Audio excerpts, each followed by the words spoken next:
Assalamualaikum warahmatullahi wabarakatuh. Hamidanillah wa musalliyan wa musalliman ala Rasulillah Sayyidina Muhammad ibn Abdillah wa ala alihi wa sahbihi wa man walah, amma ba'du.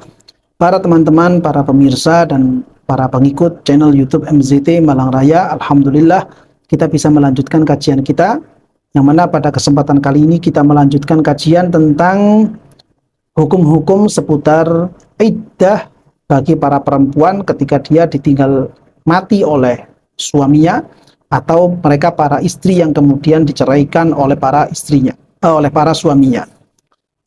Pada kesempatan yang sebelumnya, pada video-video sebelumnya, kita telah rampung membaca bagaimanakah hukum-hukum istri ketika dia itu ditinggal mati oleh suaminya, maka mereka para perempuan-perempuan ini wajib untuk melewati yang namanya masa iddah. Yang mana dalam pembahasan itu juga sudah dibagi ketika istri itu ditinggal mati dalam keadaan hamil atau tidak dalam keadaan hamil, yang kemudian diistilahkan dengan istri yang hail. Nah, pada kesempatan kali ini dari keterangan kitab Fathul Qorib, kita mulai masuk pada pembahasan istri yang diceraikan oleh suaminya. Dan kondisi istri yang diceraikan oleh suaminya ini dalam kitab Fathul Qorib dibagi, ada kalanya dia dalam keadaan hamil dan ada kalanya juga dia dalam keadaan tidak hamil. Dan yang pertama adalah istri yang dalam keadaan hamil. Beliau Syekh Al-Qadhi Abu Syuja' Al-Asfahani dan juga Syekh Muhammad bin Qasim Al-Ghazi memberikan keterangan di dalam kitab Fathul Qorib ini, wa ghairul mutawaffa anha zawjuha in kanat hamilan fa'iddatuha biwad'il hamli al-mansubi li sahibil iddati. Yang artinya, adapun para istri yang ditinggal mati, para istri yang tidak ditinggal mati oleh suaminya. Artinya berarti maksudnya adalah para istri yang dia itu pisah dengan suaminya namun suaminya masih dalam keadaan hidup. Ingkanat hamilan, apabila si istri itu dalam kondisi hamil. Jadi dia pisah dengan suaminya dan suaminya ini kondisinya masih hidup, ternyata si istri ini dalam keadaan hamil. Bagaimana ketika seperti itu? Fa'iddatuha biwad'il hamli. Maka masa iddahnya istri yang seperti ini adalah sampai istri itu melahirkan. Melahirkan kandungan yang ada dalam perutnya si istri tersebut, dengan catatan al-mansub bi sahibil iddah, yang mana bayi yang ada di dalam perutnya si istri itu memang bayi miliknya si suami. Artinya memang bayi yang ada di dalam perutnya si istri adalah bayi miliknya si suami, walaupun bayi ini adalah ihtimalan. Contoh maksudnya kalau seandainya suami istri normal, ya seperti yang banyak di sekeliling kita, si istri ini misalkan dalam keadaan hamil, lalu kemudian diceraikan oleh suaminya, berarti memang betul kehamilan si istri ini adalah anak dari suaminya ini. Kemudian dia dicerai, maka otomatis perempuan ini atau si istri ini akan habis masa iddahnya ketika dia melahirkan bayi tersebut. Adapun yang tadi kita bahas, walau ihtimalan, walaupun bayi ini masih ihtimal, masih bisa jadi miliknya suami, bisa jadi miliknya orang lain misalkan. Contoh ketika kasus li'an. Ada seorang suami yang dia itu memiliki istri. Lalu si suami ini melihat istrinya tidur dengan laki-laki lain. Na'udzubillah min dzalik, mudah-mudahan keluarga kita senantiasa dijaga oleh Allah Subhanahu wa taala. Ketika si istrinya ini tidur dengan laki-laki lain dan di situ juga terjadi hubungan badan, maka si suami tidak bisa menjatuhkan hadduz zina kepada si perempuan, kecuali harus melalui jalur li'an. Artinya si suami melakukan li'an kepada si istri. Kemudian ketika si istri ini membalas li'annya si suami, maka otomatis mereka berdua, si suami tidak terkena haddul qadzaf dan demikian juga dengan si istri tidak mendapatkan hadduz zina, karena mereka berdua sama-sama melontarkan li'an. Kok ternyata di perutnya si istri ini juga ada jabang bayinya. Jabang bayi yang ada di perutnya si istri bisa jadi itu adalah anaknya si suami sah atau anaknya laki-laki lain tadi yang sudah berselingkuh tadi itu. Kenapa bisa dikatakan anaknya suami sah? Karena Rasulullah Shallallahu Alaihi Wasallam pernah menyampaikan al-waladu lil firash. Yang namanya anak adalah miliknya siapa yang ada di kasurnya. Artinya si suami sahnya maksudnya. Ada kemungkinan bayi ini berasal dari nutfahnya si suami sahnya. Tapi karena si istri ini pernah tidur dengan laki-laki lain, ada kemungkinan juga si istri hamilnya si istri ini dari laki-laki lain selingkuhannya dia. Lalu ketika seperti ini, si suami ini ternyata menafikan anaknya. Tidak mau mengakui jabang bayi itu adalah anak dari dia. Karena kemungkinannya, anggapannya si suami, kemungkinannya bayi itu adalah anak dari selingkuhannya. Maka perempuan yang seperti ini, ya, kehamilannya ini dianggap ihtimal.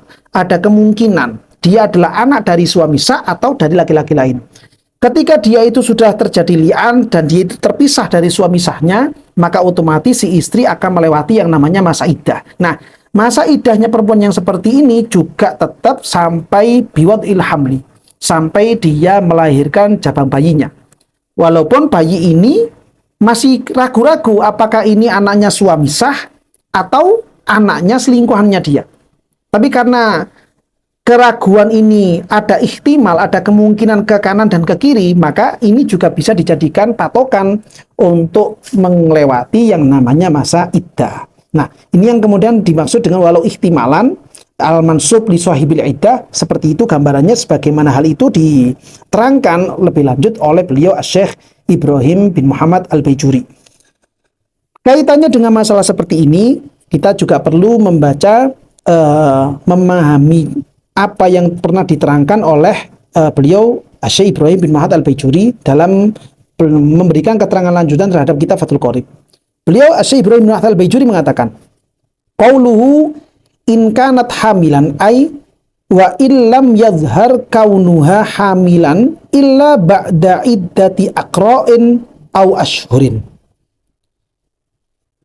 Iddahnya, masa iddahnya seorang istri yang berpisah dari suaminya dan suaminya masih dalam keadaan hidup, itu menggunakan hitungan melahirkan bayi, walaupun kehamilan itu baru diketahui setelah si istri ini melewati iddah dengan menggunakan 3 kali masa suci. Gambarannya seperti ini, misalkan ada suami istri, dia baru menikah, atau mungkin dia sudah menikah beberapa tahun tapi belum memiliki anak.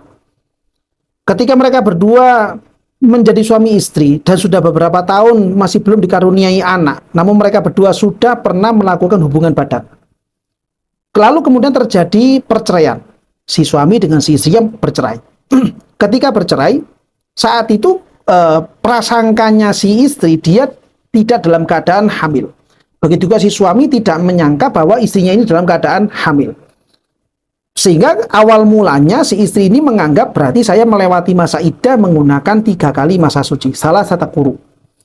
Ternyata setelah melewati salah satu kuru, melewati 3 kali masa suci atau di pertengahan masa iddah menggunakan 3 kali masa suci, dia baru sadar, dia baru tahu ternyata dirinya ini dalam keadaan hamil. Yang mana kehamilannya si perempuan ini jelas itu adalah dari suami yang pernah menceraikan dia beberapa waktu sebelumnya. Maka ketika sudah jelas seperti ini, ya, ketika sudah diketahui bahwa dia itu dalam keadaan hamil dari laki-laki mantan suaminya tadi, ya, maka si istri ini baru habis masa iddahnya sampai dia melahirkan. Sudah tidak lagi menggunakan salah satu kuru, tapi menggunakan biwad'il hamli sampai dia itu melahirkan. Walaupun ketahuan mengandungnya ini beberapa waktu berikutnya setelah perceraian, asalkan memang bayi yang dia kandung ini memang dari suami yang telah menceraikannya.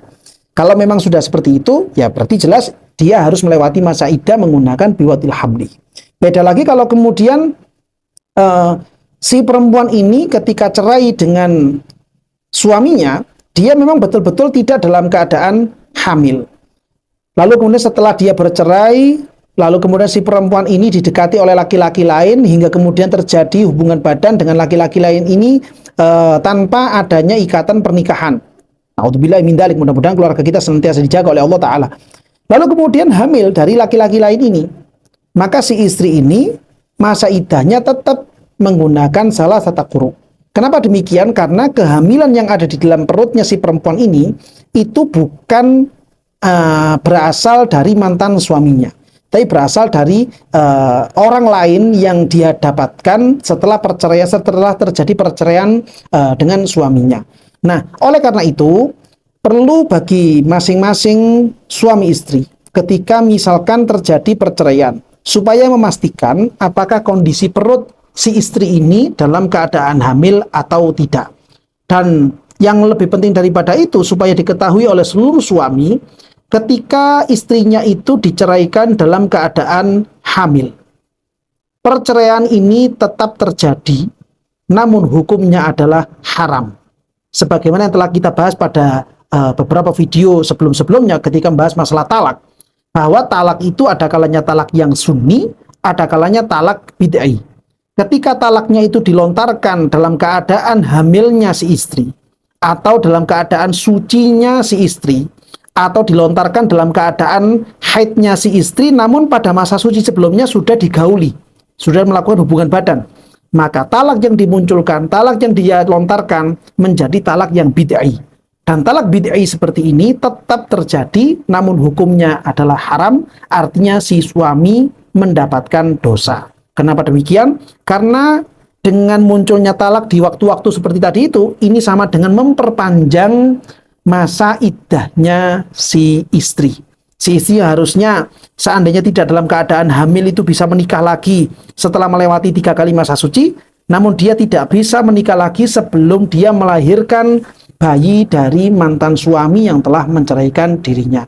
Nah, inilah sekelumit keterangan dari kitab Fathul Qorib tentang masalah iddah pada kesempatan kali ini. Mudah-mudahan apa yang kita bahas ini betul-betul bisa memberikan kegamblangan, dan barangkali mungkin ada pertanyaan-pertanyaan susulan, maka bisa Anda sampaikan melalui kolom komentar atau melalui nomor admin yang telah tertera pada layar YouTube Anda.